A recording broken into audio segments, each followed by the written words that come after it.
خون جو بہ رہا تھا اس رگ سے اللہ تعالیٰ کے حکم سے بند ہو گیا۔ نبی اکرم صلی اللہ علیہ وآلہ وسلم حضرت سعد کو بلاتے ہیں، آپ کے لیے خیمہ لگایا جاتا ہے، حضرت سعد رضی اللہ تعالیٰ عنہ کو بتلایا جاتا ہے کہ اوس بھی اور بنو قریظہ بھی آپ کو حاکم تسلیم کرتے ہیں، جو فیصلہ آپ دیں گے اس فیصلے کو وہ مانیں گے۔ حضرت سعد رضی اللہ تعالیٰ عنہ کو بھی صحابہ اوس قبیلے کے کہنے لگے کہ اللہ کے نبی ان کے ساتھ مہربانی کرنا چاہتے ہیں، اس لیے تم کو فیصلہ کرنے والا تسلیم کیا ہے، لہذا تم بھی ان پر مہربانی کرنا، زیادتی نہ کرنا۔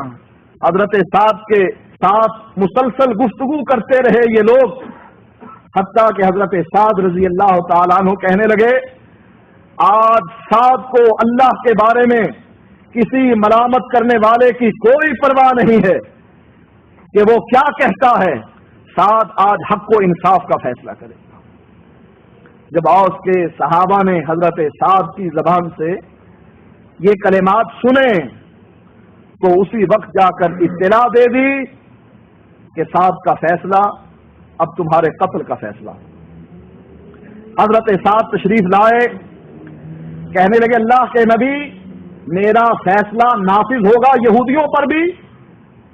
آپ نے فرمایا ہاں۔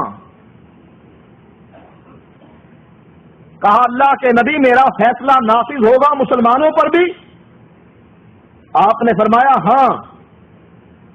حضرت سعد ادب سے اپنی نگاہ کو نیچے رکھتے ہیں اور کہتے ہیں اے اللہ کے نبی جو لوگ یہاں پر موجود ہیں، اور اشارہ تھا اللہ کے نبی پر، اللہ کے نبی کی طرف، اے اللہ کے نبی یہ بات تو آپ نے بتلا دی کہ یہودیوں پر، بنو قریظہ کے لوگوں پر بھی میرا فیصلہ نافذ ہوگا، مسلمانوں کو بھی میرا فیصلہ ماننا پڑے گا۔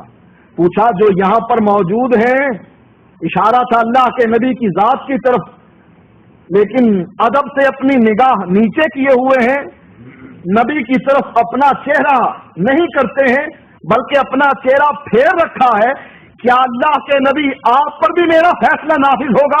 کہاں سعد تمہارا فیصلہ مجھ پر بھی نافذ ہوگا۔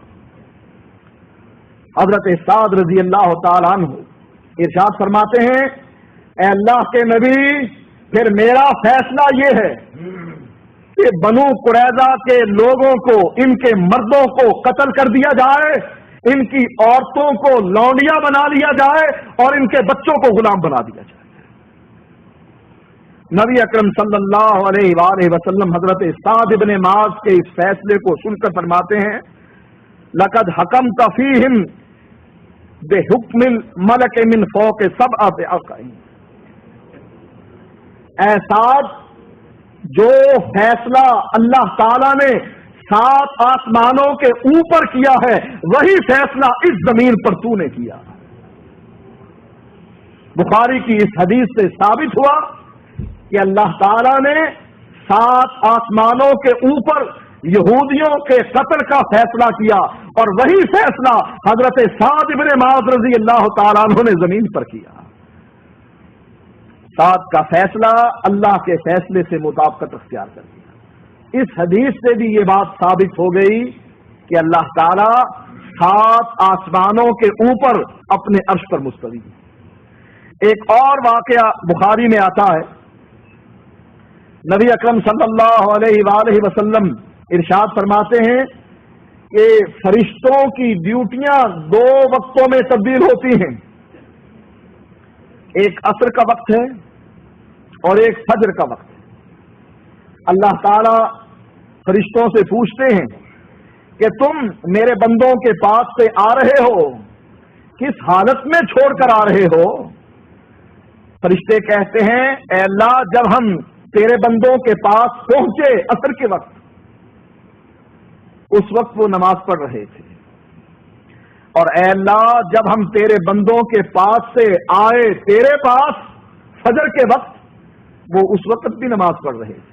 حدیث کے الفاظ ہیں ثم یعرج الذین باتوا فیکم، پھر وہ فرشتے، اللہ کے نبی فرماتے ہیں پھر وہ فرشتے جن فرشتوں نے تمہارے ساتھ رات گزاری تھی، فجر کے وقت ان کی ڈیوٹی تبدیل ہو رہی تھی، وہ فرشتے پھر آسمان کی طرف بلند ہو رہے تھے۔ اس حدیث سے بھی یہ بات ثابت ہوتی ہے کہ اللہ تعالیٰ آسمانوں پر ہے، اپنے عرش پر ہے، اور فرشتے فجر اور عصر کے موقع پر اللہ تعالیٰ کو لوگوں کے بارے میں رپورٹ دیتے ہیں کہ ہم نے کس حالت میں ان کو چھوڑا اور کس حالت میں ہم ان کے پاس پہنچے۔ ایک اور حدیث میں نبی اکرم صلی اللہ علیہ وآلہ وسلم فرماتے ہیں، یہ بھی بخاری کی روایت ہے کہ وَلَا يَسْعَدُ إِلَى اللَّهِ إِلَّا الطَّيِّبُ، کہ اللہ تعالیٰ کی طرف کو نیک کمائی چڑھتی ہے، اللہ تعالیٰ نیک کمائی کو ہی قبول کرتا ہے، سود کو، رشوت کو، کسی پر ظلم کر کے پیسہ کما کر اسے اللہ کے راستے میں خرچ کرنے کو اللہ قبول نہیں کرتا۔ اسی طریقے سے بخاری کی ایک اور روایت ہے جس میں نبی اکرم صلی اللہ علیہ وآلہ وسلم فرماتے ہیں اذا قضى اللہ الامر فی السماء، جب اللہ تعالیٰ آسمان میں کسی چیز کا فیصلہ کرتا۔ اس حدیث سے بھی یہ بات ثابت ہوتی ہے کہ اللہ تعالیٰ آسمانوں میں ہے۔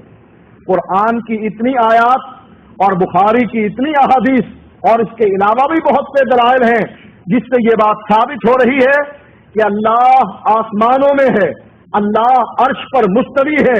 اللہ کے نبی نے اس کو ایمان کا قاعدہ اور اصول مقرر کیا ہے کہ کسی کے ایمان کا اگر جائزہ لینا ہو تو اس کو پوچھا جائے کہ اللہ تعالیٰ کہاں۔ اب آئیے اپنے علماء کی طرف۔